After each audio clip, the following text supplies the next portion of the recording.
അധ്യക്ഷനായ ബഹുമാന്യനായ നമ്മുടെ ഡിവൈഎസ്പി മധു സാർ,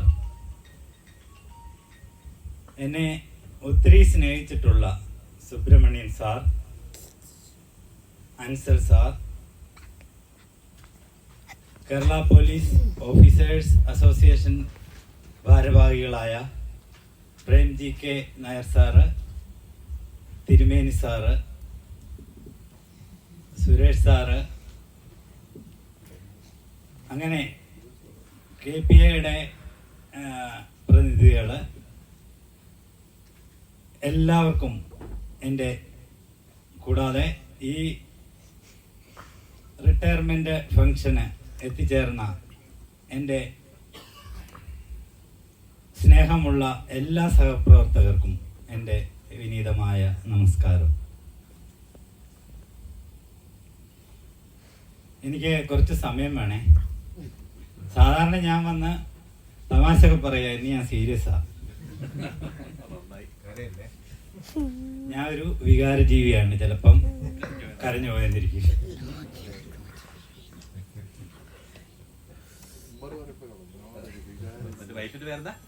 ഷൈല, എനിക്ക് തോന്നുന്നത് ഈ SSBയിലെ ഏറ്റവും കൂടുതൽ ഭാര്യമാരുടെ പേരറിയാവുന്ന ഷൈലയുടെ ആയിരിക്കും. എല്ലാവരും മിക്കവാറും പറയാറുണ്ട്. പിന്നെ ഞാൻ എൻ്റെ കർത്തവ്യത്തിലേക്ക് കിടക്കുകയാണ്. എനിക്ക് ഇങ്ങനെ ഒരു സെൻഡ് ഓഫ്, വളരെ പ്രൗഢഗംഭീരമായ ഒരു സെൻഡ് ഓഫ് അറേഞ്ച് ചെയ്ത നമ്മുടെ യൂണിറ്റിലെയും കേരള പോലീസ് ഓഫീസേഴ്സ് അസോസിയേഷൻ്റെയും കേരള പോലീസ് അസോസിയേഷൻ്റെയും എല്ലാ സഹപ്രവർത്തകർക്കും എൻ്റെയും കുടുംബത്തിൻ്റെയും ഹൃദയം നിറഞ്ഞ നന്ദി ആദ്യം രേഖപ്പെടുത്തുന്നു. ഞാൻ വളരെ സന്തോഷത്തോടെയാണ് VRS എടുത്തു പോകുന്നത്. അല്ലാതെ എനിക്ക് ഒരു ടെൻഷനോ പരിഭവമോ ഒന്നുമില്ല. ഞാൻ വളരെ ഹാപ്പി ആയിട്ടാണ് പോകുന്നത്. പിന്നെ എൻ്റെ സർവീസ് കാലത്ത് എന്നെ സ്നേഹിച്ച, എന്നോട് സഹകരിച്ച ചില മാന്യ വ്യക്തികൾ എന്ന് പറഞ്ഞാൽ പോലീസ് ഓഫീസർമാർ ഉൾപ്പെടെയുള്ളവരുടെ പേരുകൾ പ്രത്യേകമായി പരാമർശിക്കേണ്ട ഒരു ദിവസമാണ് ഇന്ന് എന്ന് ഞാൻ കരുതുന്നു. അതിൽ ഏറ്റവും ആദ്യം ഞാൻ പറയാൻ ഉദ്ദേശിക്കുന്നത് നമ്മുടെ എല്ലാം പ്രിയപ്പെട്ട നമ്മുടെ DYSP മധു സാറിൻ്റെ കാര്യം തന്നെയാണ്. സാറ് സഹപ്രവർത്തകരോട് ഏറ്റവും മാന്യമായി പെരുമാറുന്ന ഒരു ജെന്റിൽമാനാണ് എന്ന് തന്നെ ഞാൻ പറയും. സാറിനെ എൻ്റെ ഹൃദയത്തിൻ്റെ ഭാഷയിൽ നന്ദി. പിന്നീട് നമ്മുടെ സുബ്രഹ്മണ്യൻ സാറ്, എൻ്റെ എല്ലാ വിഷമഘട്ടങ്ങളിലും സാറ് എന്നോടൊപ്പം ഉണ്ടായി. ഞാൻ പൊൻകുന്നത്തായിരുന്നപ്പോൾ പല ബുദ്ധിമുട്ടുകൾ വന്ന സമയത്ത് സാർ അവിടെ CI ആയിരുന്നു. എന്നെ എല്ലാ രീതിയിലും സാർ സഹായിച്ചിട്ടുണ്ട്. ഞാൻ SP-യുടെ ഇൻസ്പെക്ഷൻ മുമ്പേ സാറ് പറഞ്ഞു, രാമേന്ദ്ര സാറ് ഇൻസ്പെക്ഷൻ വരുന്നതിൻ്റെ തലേ ദിവസം ഞാൻ അവിടെ, അന്ന് KDO റൈറ്ററാണ്, പ്രേംജി സാറൊക്കെ എന്നെ റൈറ്റർ ആവണമെന്ന് പറഞ്ഞ് അതിനു മുമ്പുള്ള റൈറ്റർ മാറിയപ്പം ഓർഡർ ഇറക്കി 1.5 വർഷം KDO റൈറ്ററായിട്ട് ഞാൻ ഇരുന്നു. എനിക്ക് റൈറ്ററിൻ്റെ പണിയൊന്നും കാര്യമായിട്ട് അറിയത്തില്ലായിരുന്നു, എങ്കിലും കമ്പ്യൂട്ടർ അറിയാവുന്നു, പിന്നെ ASW സഹായിക്കും. അങ്ങനെ 1.5 വർഷം നിന്നു. ആ കാലയളവിലാണ് നമ്മുടെ SP രാമേന്ദ്ര സാറിൻ്റെ ഇൻസ്പെക്ഷൻ പരേഡ് വരുന്നത്. അതിൻ്റെ തലേ ദിവസം ഞാൻ മെഡിക്കൽ ലീവ് എടുത്തു പോയി. കാരണം അതിൻ്റെ മുമ്പ് വന്നപ്പോൾ, സാർ വന്നപ്പോൾ എന്നെ രാമേന്ദ്ര സാർ പിടിച്ച കാര്യം സുബ്രഹ്മണ്യ സാർ പറഞ്ഞല്ലോ. അപ്പോൾ ഒരു കാര്യവുമില്ല, ഞാൻ അലക്ഷ്യമായി നിൽക്കുന്നു എന്നൊക്കെ പറഞ്ഞാണ് SP അയാളെ വൈക്കത്തേക്ക് ട്രാൻസ്ഫർ ചെയ്യാനാണ് പറഞ്ഞത്. അപ്പോൾ സുബ്രഹ്മണ്യ സാറ് പറയാവുന്ന രീതിയിലൊക്കെ പറഞ്ഞു. എന്നിട്ടും എന്നെ DPOയിലേക്ക് മടക്കി, SP ഓഫീസിലേക്ക്. അവിടെ വന്നപ്പോൾ നമ്മുടെ ഷാജി സാർ അവിടെ അല്ല, മറ്റേ DYSP അഡ്മിൻ്റെ ഓഫീസിലായിരുന്നു അല്ലേ. അപ്പം കുറേ ദിവസം വാതിക്കെ നിന്നു, മൈൻഡ് ചെയ്തില്ല. പിന്നെ ഒരു ദിവസം അയ്യോ അവിടുത്തെ CA പരിചയമുണ്ട്, പുള്ളിക്കാരി പറഞ്ഞപ്പോൾ ഒരു ദിവസം വിളിച്ചു. 4 ദിവസം കഴിഞ്ഞ് വിളിച്ചു കഴിഞ്ഞപ്പോൾ എന്തൊക്കെ പറഞ്ഞിട്ട് ആദ്യം കയറി ചെന്നത് ഇഷ്ടപ്പെട്ടില്ല, രണ്ടാമത് മാർച്ച് ചെയ്യിച്ച് കൊണ്ടുചെന്ന് അങ്ങനെ ഒത്തിരി കലാപരിപാടികളൊക്കെ നടത്തി. അതിനുശേഷം അപ്പോൾ സാറുണ്ടായിരുന്നു, വിനോദപിള്ള സാറാണ് മാർച്ച് ചെയ്ത് കൊണ്ടുവന്നത് SP അടുത്തേക്ക്. അപ്പോൾ വിനോദപിള്ള സാറിനോട് ചോദിച്ചു ഇയാളെ എന്ത് ചെയ്യണം. അപ്പം അതിനു മുമ്പേ വിനോദപിള്ള സാർ മനസ്സിലാക്കിയായിരുന്നു, ഷായി സാറൊക്കെ പറഞ്ഞിട്ടാ കമ്പ്യൂട്ടർ ചെയ്യുന്ന ആളാണ്. അപ്പം ഇയാളെ കമ്പ്യൂട്ടർ ചെയ്യുന്ന ആളാണ്, ഇയാളെ എന്നാൽ താൻ എടുത്തോളാൻ പറഞ്ഞു. അങ്ങനെ കുറേ ദിവസം ഇവരുടെ ഓഫീസിൽ, അഡ്മിൻ്റെ ഓഫീസിലും ഇരുന്നു. അതിനുശേഷം 3-4 ദിവസം കഴിഞ്ഞാണ് എന്നെ തിരിച്ചു മടക്കുന്നത്. CA തന്നെ പറഞ്ഞു, അങ്ങനെ തിരിച്ചു മടക്കുകയായിരുന്നു പൊൻകുന്നത്തിന്. അപ്പോൾ അങ്ങനെ ഒരു വിഷയം ഉണ്ടായിരുന്നുകൊണ്ട് തന്നെ ഞാൻ SP-യുടെ ഇൻസ്പെക്ഷൻ വന്നപ്പോൾ തലേ ദിവസം മെഡിക്കൽ ലീവിന് വേണ്ടി റിക്വസ്റ്റുമായിട്ട് വന്നു. ഡോക്ടറെ കണ്ടിട്ട് ഇതുമായിട്ട് വന്നു, അപേക്ഷയായിട്ട്. അപ്പോൾ അന്ന് മനോജ് സാറായിരുന്നു SI അല്ലേ സാറേ, മനോജ് സാർ ആകെ പേടിച്ചു പോയി. കാരണം പിറ്റേ ദിവസം ഇൻസ്പെക്ഷൻ വരുന്നു, അതിൻ്റെ തലേ ദിവസം റൈറ്റർ മെഡിക്കലാക്കുക എന്ന് പറഞ്ഞാൽ സാറിനാകെ ഇതല്ലേ. അപ്പം ഞാൻ ഇൻസ്പെക്ഷൻ്റെ റിപ്പോർട്ട് വരെ കമ്പ്യൂട്ടറിൽ അടിച്ച് അതിൻ്റെ പ്രിൻ്റും എടുത്ത് സ്പൈറൽ ബൈൻഡിങ് ചെയ്ത് സാറിൻ്റെ മേശപ്പുറത്ത് വെച്ചിട്ടാണ് പിറ്റേ ദിവസം ഞാൻ ഈ മെഡിക്കൽ ലീവിന് കൊടുക്കുന്ന അപേക്ഷ.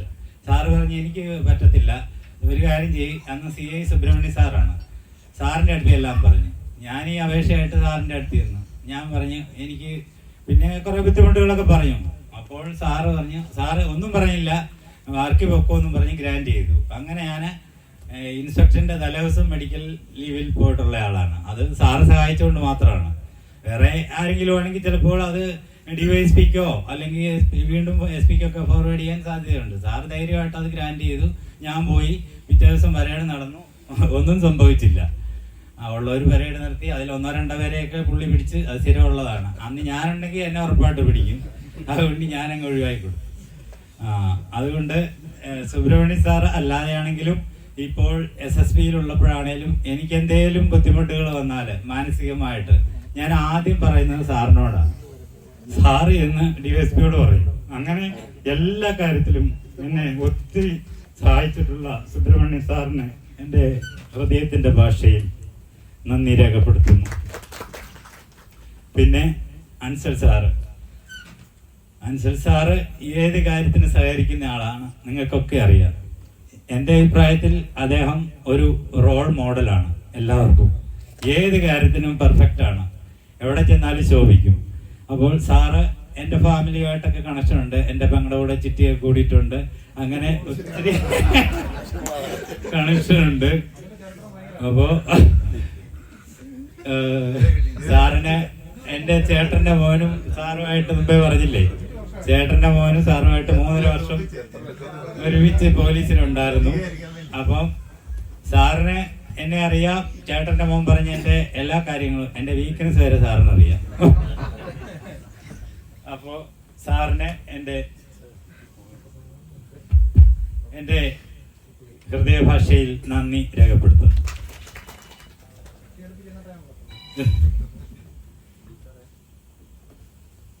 ഇനിയിപ്പോൾ എൻ്റെ കൂടെയുള്ള എല്ലാ സഹപ്രവർത്തകരെയാണ് പറയേണ്ടത്. അതിൽ എനിക്ക് ആദ്യമായി നന്ദി പറയാനുള്ളത് എൻ്റെ IT സെല്ലിലെ മക്കളോടാണ്. അവർ 3 പേരും എൻ്റെ മക്കളെ പോലെ ആയിരുന്നു എനിക്ക്. റമീസും നിഷാദും ശൈലേഷും, അവരുടെ എല്ലാ കാര്യത്തിലും ഞാൻ സഹകരിക്കുകയും അവരെ എന്തെങ്കിലും ഇതുണ്ടെങ്കിൽ ബുദ്ധിമുട്ടുണ്ടെങ്കിൽ അതിനൊക്കെ ഞാൻ അഡ്ജസ്റ്റ് ചെയ്യുകയും അവർക്കും അതുപോലെ തിരിച്ച് എന്നോട്, എൻ്റെ കുടുംബത്തോട് വളരെ സ്നേഹം ഉള്ളവരാണ്. ആദ്യമായിട്ട് ഞാൻ നന്ദി പറയുന്നത് 3 പേരോടാണ്. പിന്നെ ഓഫീസിലെ ഓരോരുത്തരെയും എനിക്ക് പേരെടുത്ത് പറയണമെന്നുണ്ട്. സമയം തരുമെന്ന് വിശ്വസിക്കുന്നു. നമ്മുടെ writer Pradeep sir, Pradeep sir എൻ്റെ എല്ലാ കാര്യങ്ങളും അറിയാവുന്ന ആളാണ്. ഞങ്ങൾ 6 വർഷം ഒരുമിച്ചുണ്ടായിരുന്നു. എൻ്റെ നല്ല ഗുണങ്ങളും മോശം സ്വഭാവവും എല്ലാം അറിയാം. ഇസ്മായിൽ സാർ ഉള്ളപ്പോഴൊക്കെ സാറ് എന്നെ അകാരണമായിട്ടൊക്കെ പല പ്രാവശ്യവും ചൂടായിട്ടുണ്ട്. അപ്പം ഞാൻ തിരിച്ച് ചൂടായിട്ടുണ്ട്. അങ്ങനെ ഒരു സീൻ വരെ ഉണ്ടായിട്ടുണ്ട്. അപ്പോഴും പ്രദീപ് സാറാണ് ശാന്തമാക്കിക്കൊണ്ടിരുന്നത്. അതുപോലെ അന്ന് SW ജോഷി സാറായിരുന്നു. പിന്നെ ഇപ്പോൾ ഉള്ള സിജി, പിന്നെ ഐസെല്ല്, മറ്റേ ആർസെല്ല്, പ്രേം ഷാ, സുരേഷ്, പിന്നെ ഇപ്പം പുതുതായി വന്ന മണിമല രാജേഷ്, നമ്മുടെ ബിജി, പിന്നെ ജിന്നി സാറ്. ഏറ്റവും കൂടുതൽ ഞങ്ങൾ ഫാമിലി കാര്യങ്ങൾ ഡിസ്കസ് ചെയ്യുന്നത് ജിന്നി സാറുമായിട്ടാണ്. എൻ്റെ ഫാമിലിയെ അറിയാം, ജിന്നി സാറിൻ്റെ ഫാമിലിയെയും എല്ലാം പരസ്പരം അറിയാം. പിന്നെ സരിത ഈ അടുത്ത കാലത്ത് വന്നതാണെങ്കിലും ഞങ്ങൾ ഭയങ്കര ചങ്ക് ഫ്രണ്ട്സാണ്. എൻ്റെ ഈ സെൻഡ് ഓഫിന് വേണ്ടി മാത്രം സരിത തിരുവനന്തപുരത്ത് നിന്ന് ഇവിടെ വന്നിരിക്കുകയാണ്. പിന്നെ ഓഫീസിലുള്ള എല്ലാവരെയും ഞാൻ പരാമർശിച്ചെന്ന് തോന്നുന്നു. ആരെങ്കിലും വിട്ടുപോയിട്ടുണ്ടോ? പിന്നെ അയ്യോ സോറി, നമ്മുടെ DYSPയുടെയും CIമാരുടെയും ഡ്രൈവർമാർ, അവരും എൻ്റെ ചങ്ക് ഫ്രണ്ട്സാണ്. ഏത് കാര്യത്തിനും ഞാൻ അവരോടാണ് ഒരു ആവശ്യമുണ്ടെങ്കിൽ പറയുന്നത്. അവർ അന്നേരം മേടിച്ചു കൊണ്ട് തരും എന്ത് ആവശ്യമുണ്ടെങ്കിലും. പിന്നെ എനിക്ക് നിങ്ങൾ ഓരോരുത്തരോടും ഫീൽഡ് ഓഫീസർമാർ, അത് ഞാൻ ഓരോരുത്തരെയും എടുത്തു പറയുന്നില്ല, കാരണം ഒത്തിരി സമയം പോകും. ആരുമായിട്ട് ഞാൻ എൻ്റെ ഒരു ഇതിൽ മോശമായിട്ട് പെരുമാറുകയോ അല്ലെങ്കിൽ ആരെങ്കിലും ബുദ്ധിമുട്ടിപ്പിക്കുകയോ അല്ലെങ്കിൽ മനഃപൂർവ്വം ആർക്കെങ്കിലും ഒരു പാരവെക്കുകയോ ചെയ്തിട്ടില്ലെന്നാണ് എൻ്റെ വിശ്വാസം. പിന്നെ സാഹചര്യം കൊണ്ടും ഒരാൾക്കൊരു സഹായം ചെയ്യുമ്പോൾ വേറൊരാൾക്കൊരു ബുദ്ധിമുട്ടായി മാറും. അത് മറ്റുള്ളവർ മനസ്സിലാക്കുന്നില്ല. ഒരാൾക്കൊരു ഡ്യൂട്ടി മാറ്റിക്കൊടുക്കുമ്പോൾ വേറൊരാൾക്ക് അതൊരു ബുദ്ധിമുട്ടായി മാറും. അങ്ങനെയുള്ള ചെറിയ ബുദ്ധിമുട്ടുകൾ അത് ഞാൻ മനഃപൂർവ്വം ചെയ്തിട്ടുള്ളതല്ല. അത് ഒരാൾക്ക് സൗകര്യം ചെയ്യാൻ നോക്കുമ്പോൾ വേറൊരാൾക്ക് അത് ബുദ്ധിമുട്ടായിട്ട് വരും. അത് ഇനിയുള്ള എൻ്റെ കാലം കഴിഞ്ഞു. ഇനി അടുത്ത GD ചാർജിനെ നിങ്ങളത് മനസ്സിലാക്കി GD ചാർജിനോട് സഹകരിക്കണം എന്നാണ് എനിക്ക് അപേക്ഷിക്കാനുള്ളത്, ആരായാലും. പിന്നെ എന്താ പറയുക, ഒത്തിരി കാര്യങ്ങൾ പറയണമെന്നുണ്ട്. ഞാൻ ഇങ്ങനെ കുറേ നോട്ട് ചെയ്തിട്ടുണ്ട്. കണ്ണൻ സാറിൻ്റെ കാര്യവും വിജയൻ സാറിൻ്റെ കാര്യവും ഞാൻ വിട്ടുപോയി. അതാ ഞാൻ പറഞ്ഞത്, ഓഫീസിലെ നമ്മുടെ SIമാര് കണ്ണൻ സാറ്, വിജയൻ സാറ്, പ്രേംഷായുടെ കാര്യം നേരത്തെ പറഞ്ഞു.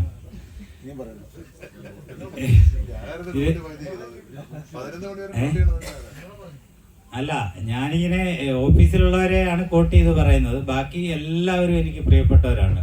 ഞാൻ എല്ലാവരോടും സ്നേഹത്തോടെയാണ് ഇടപെടുന്നത്. അതുപോലെ തിരിച്ചും എന്നോട് അതുപോലെയാണ് ഇടപെടുന്നത്. പിന്നെ ചില സമയത്തൊക്കെ എന്തെങ്കിലും ഇതൊക്കെ വരുമ്പോൾ ഞാനും ചിലപ്പോൾ ചൂടായിട്ടുണ്ട്.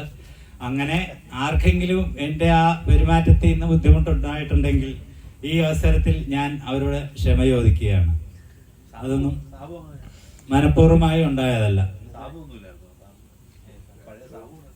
സാബു സാറൊക്കെ അതാ ഞാൻ പറഞ്ഞത്, DYSPയുടെ ഡ്രൈവറായിരുന്നു. സുദീപ്, മറ്റേ ശരത്ത്, സാബു സാറ്, ഇവരെല്ലാം എൻ്റെ പ്രിയപ്പെട്ടവരായിരുന്നു.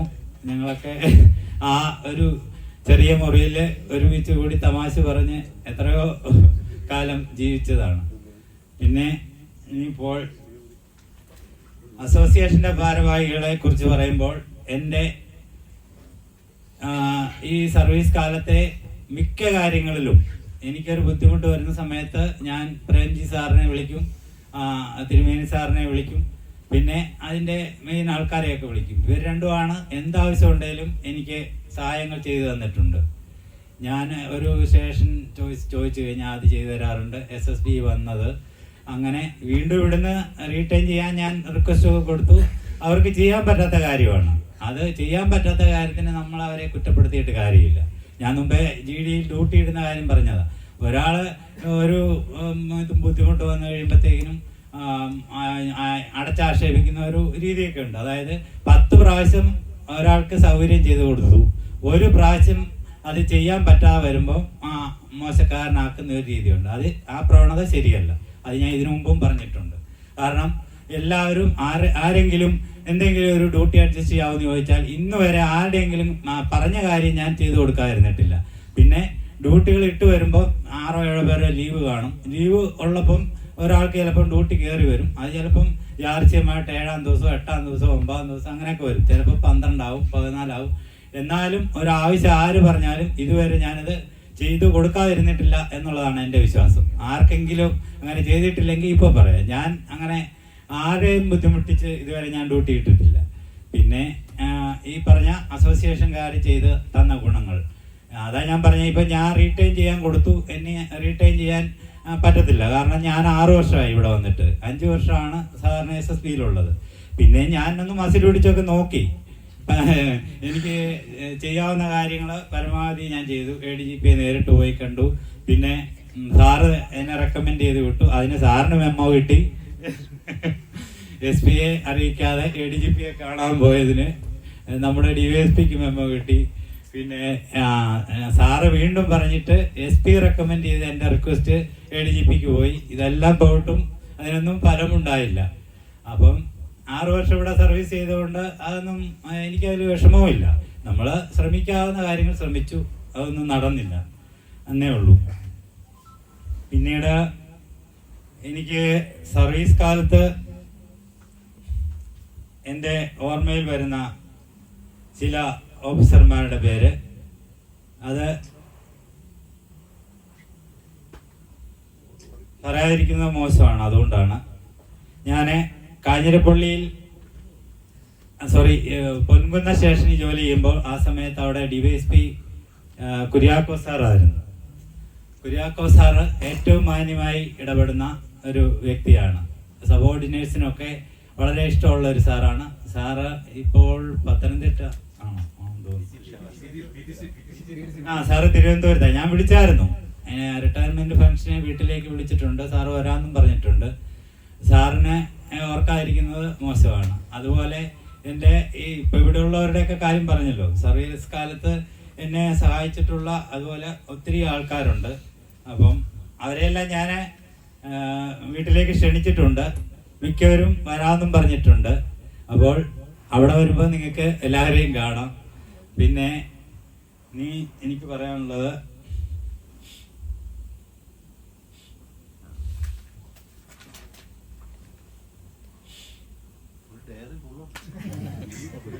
ഞാൻ ആദ്യം പറഞ്ഞു കുറച്ച് സമയം തരണം.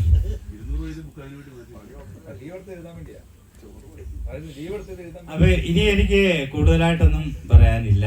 ഇനി എന്റെ അല്ല, ഞാൻ ഏകദേശം എല്ലാം എഴുതി വെച്ചെങ്കിലും ഞാൻ ഏകദേശം എല്ലാം പരാമർശിച്ചു എന്ന് എനിക്ക് തോന്നുന്നു.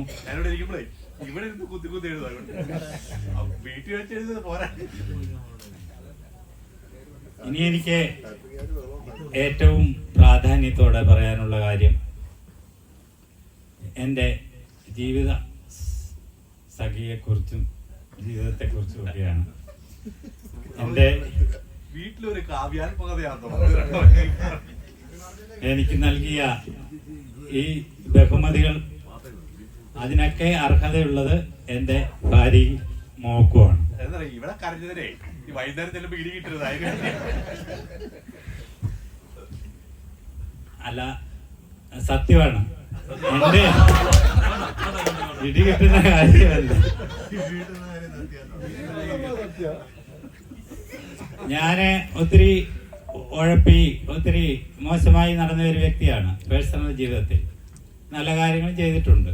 എങ്കിലും എൻ്റെ എല്ലാ ബലഹീനതകളും കുറവുകളും ഒക്കെ സഹിച്ച് 29 വർഷത്തിൽ കൂടുതൽ എൻ്റെ കൂടെ ജീവിച്ച എൻ്റെ ഭാര്യ ഷൈല, പിന്നെ ഇതെല്ലാം അറിയാവുന്ന എൻ്റെ മോള് വർഷ, എല്ലാം അറിയാമായിട്ടും എന്നെ ഒരു കാര്യത്തിലും അവളെ കുറ്റപ്പെടുത്താറില്ല. എങ്കിലും അവളെന്നെ ശാസിക്കാറുണ്ട്, വളരെ സ്നേഹിക്കാറുണ്ട്. നേരായ വഴിയെ നടക്കാൻ എന്നെ പ്രേരിപ്പിക്കുന്നവളാണ്. എനിക്ക് നൽകിയ ബഹുമതികൾ മുഴുവൻ ഞാൻ ഷൈലയ്ക്കും വർഷയ്ക്കും നൽകുന്നു. കൂടാതെ നിങ്ങളൊക്കെ പറഞ്ഞു ഞാൻ നല്ല സെറ്റപ്പാണ്, കുഴപ്പമൊന്നുമില്ല, ജീവിച്ചു പോവാം. പക്ഷെ ഇതിൻ്റെയൊക്കെ പിന്നിലുള്ളത് അല്ലെങ്കിൽ കാരണഭൂതരായിട്ടുള്ളത് എൻ്റെ പൂർവികരായ മാതാപിതാക്കളാണ്. അവർ ചെയ്തിട്ടുള്ള നന്മ പ്രവർത്തികളുടെ ഫലമാണ് ഞാനും എൻ്റെ കുടുംബത്തിലുള്ളവരും ഒക്കെ അനുഭവിക്കുന്നത് എന്നാണ് ഞാൻ വിശ്വസിക്കുന്നത്. അവരോടൊക്കെയുള്ള എൻ്റെ നന്ദി ഈ സമയത്ത്, അവരൊക്കെ ഇന്നില്ലാത്തവരുണ്ട്, ഉള്ളവരുണ്ട്, എല്ലാവരോടും നന്ദി അറിയിക്കുന്നു. പിന്നെ എന്നെ പൊതുവെ കണ്ടാൽ ഒരു നിരീശ്വരവാദിയാണെന്നൊക്കെ തോന്നും. പക്ഷേ എനിക്ക് ഞാൻ പള്ളിയിലൊന്നും പോകാറൊന്നുമില്ല, പക്ഷേ വിശ്വാസമൊക്കെ ഉണ്ട്. ഞാൻ കൂടുതലും പോകുന്നത് മണർകാട് പള്ളിയിലാണ്. ഒരു ശുദ്ധ ദേവമാതാവിൻ്റെ അടുത്ത് എന്തെങ്കിലും ബുദ്ധിമുട്ടുകൾ വരുമ്പോൾ ഞാൻ പോയി പ്രാർത്ഥിക്കാറുണ്ട്. എൻ്റെ ജീവിതത്തിൽ ഒരു കാര്യങ്ങൾക്കും ഇതുവരെ ഒരു ബുദ്ധിമുട്ട് ഉണ്ടായിട്ടില്ല. അതുപോലെ ഞാൻ ശബരിമലയിൽ ഒറ്റയ്ക്ക് ഞാൻ മല കയറി പോയിട്ടുണ്ട്. ശബരിമല അയ്യപ്പ സ്വാമിയെ തൊഴാൻ അത് 7 ദിവസം നോയമ്പെടുത്ത് ഞാൻ കെട്ടിയില്ല, അല്ലാതെ പോയിട്ടുണ്ട്. അതുപോലെ എല്ലാ മതവിഭാഗക്കാരെയും മുമ്പേ റമീസ് പറഞ്ഞില്ലേ, അവൻ ഈ നോയമ്പ് കാലത്ത് എൻ്റെ വീട്ടിൽ വന്നാണ് നോയമ്പ് തുറന്നുകൊണ്ടിരുന്നത്. അന്ന് ഓരോ ദിവസവും ഷൈല എന്നോട് ചോദിക്കും ഇന്ന് എന്നാ ഉണ്ടാക്കണ്ടേ. അപ്പം അവൻ വരുമ്പോൾ അന്ന് കൊറോണയുള്ള സമയമാണ്, വീട്ടിലൊക്കെ ആളുകൾ വന്ന് കയറാൻ പോലും എല്ലാവർക്കും ബുദ്ധിമുട്ടുള്ള സമയമാണ്. റമീസ് അതൊക്കെ വന്ന് അവന് മാസ്ക് ഒക്കെ വെച്ചായിരുന്നു. ഞങ്ങൾ ഒരുമിച്ച് കയറി ഫുഡെല്ലാം കഴിച്ച് അത് കഴിഞ്ഞിട്ടാണ് റമീസ് വീട്ടിൽ നിന്ന് പോയിക്കൊണ്ടിരുന്നത്. അതുപോലെ എല്ലാ മതവിഭാഗക്കാരോടും എനിക്ക് സ്നേഹവും എല്ലാവരോടും ബഹുമാനമേ ഉള്ളൂ. അപ്പം ഇനിയിപ്പം കൂടുതലായിട്ടൊന്നും പറയാനില്ല. 30/6/24 ഞായറാഴ്ച അന്ന് എൻ്റെ സർവീസ് തീരുവാണല്ലോ. അന്ന് വൈകുന്നേരം എൻ്റെ വീട്ടിൽ ഒരു സ്നേഹ വിരുന്ന്, വൈകുന്നേരം എന്ന് പറഞ്ഞാൽ 4 മണിക്ക് ശേഷം. കാരണം ഈ അകലെ നിന്നൊക്കെ വരുന്ന എൻ്റെ സഹപ്രവർത്തകരും മറ്റ് ലേഡീസ് സ്റ്റാഫ് ഉൾപ്പെടെയുള്ളവർക്കൊക്കെ വീടുകളിൽ തിരിച്ചു പോകാൻ അല്ലെങ്കിൽ സന്ധ്യയ്ക്ക് ഒക്കത്തുള്ളായിരുന്നു. 4 മണിക്ക് പക്കാ 4 മണിക്ക് തുടങ്ങും. 4 മണിക്ക് ശേഷം വീട്ടിലെ സ്നേഹ വിരുന്ന് നടത്തുന്നുണ്ട്. അതിൽ ഇവിടെയുള്ള എല്ലാ സഹപ്രവർത്തകരും കുടുംബസമേതം വന്ന് സംബന്ധിക്കണമെന്ന് സ്നേഹത്തോടെ ക്ഷണിക്കുന്നു. കൂടാതെ അന്ന് നമ്മുടെ രാജേഷ് മണിമല ആൻഡ് ടീമിൻ്റെ കരേഖ ഗാനമേളയുണ്ട്. പിന്നെ വർഷ ആൻഡ് ഞങ്ങളുടെ കുടുംബത്തിലെ വീട്ടിലെ അംഗങ്ങളുടെയൊക്കെ കലാപരിപാടികളൊക്കെ ഉണ്ട്. പിന്നെ ആർക്കെങ്കിലും അവിടെ പാട്ട് പാടാനൊക്കെ താല്പര്യമുണ്ടെങ്കിൽ അതിനൊക്കെ റെഡിയായി വന്നോണം. നമുക്ക് എല്ലാവർക്കും കൂടെ അപ്പം ഞായറാഴ്ച അടിച്ചു പൊളിക്കാം അല്ലേ? ഓക്കെ, കൂടുതലൊന്നും ഇനി പറയാനില്ല. Okay, thank you. ഇങ്ങനെ ഒരു ഗംഭീരമായ യാത്രയയപ്പ് നൽകിയ ഈ യൂണിറ്റിലെയും അസോസിയേഷൻ്റെയും എല്ലാ നല്ല സഹപ്രവർത്തകർക്കും എൻ്റെ ഹൃദയം നിറഞ്ഞ നന്ദി രേഖപ്പെടുത്തിക്കൊണ്ട്